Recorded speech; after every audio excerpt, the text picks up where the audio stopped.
Far up, in the freezing north of England, there is a city built on black coal and bitter winds. Newcastle isn't just geographically isolated, it's a kingdom of its own. Here, football was never a weekend pastime. It was a religion, born in the soot and smoke of the shipyards. The freezing men of the Tyne needed something to believe in. They didn't build a team.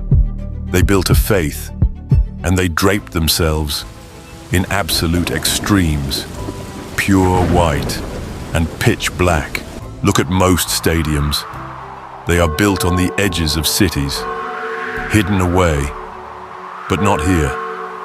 St. James's Park sits right in the beating heart of Newcastle, a massive, towering cathedral casting its shadow over the streets. On match days, the city stops. The deafening shipyards fall perfectly silent. 80,000 freezing souls march up the hill. They don't wear colors to celebrate. They wear the black and white stripes like a sacred uniform, a priest's vestment. Because in this church, the only religion is survival. Look closely at the crest upon their chest. You won't find a roaring lion or a soaring eagle. You will find myth and stone. Two mythological seahorses guarding an ancient Norman keep. Why seahorses? Because the freezing black waters of the River Tyne are the absolute lifeblood of this city. The shipyards built them. The ruthless sea forged them. And that castle, that is their fortress against the rest of England. The literal Newcastle. They don't just wear a football badge. They carry the weight of their sea and their stone. In most football clubs, the number 10 is the king, but not in the north. In Newcastle, the number 9 is the crown. It is the heaviest shirt in football. The freezing masses don't want delicate magicians. They want a warlord, a local hero willing to bleed for the soil. Men like Alan Shearer. He turned down guaranteed trophies elsewhere just to bear the weight of that black and white armor, to stand before his people and raise one single hand to the freezing heavens.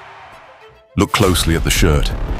It isn't just a design, it is a diagnosis of the city's soul.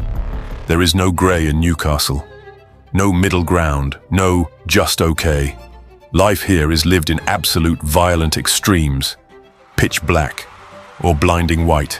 When they win, the Tyne River turns to wine. The city becomes the loudest, most euphoric place on earth. But when they lose, a freezing, unbearable darkness swallows the streets. They don't just support a team. They endure a beautiful, agonizing, bipolar disorder.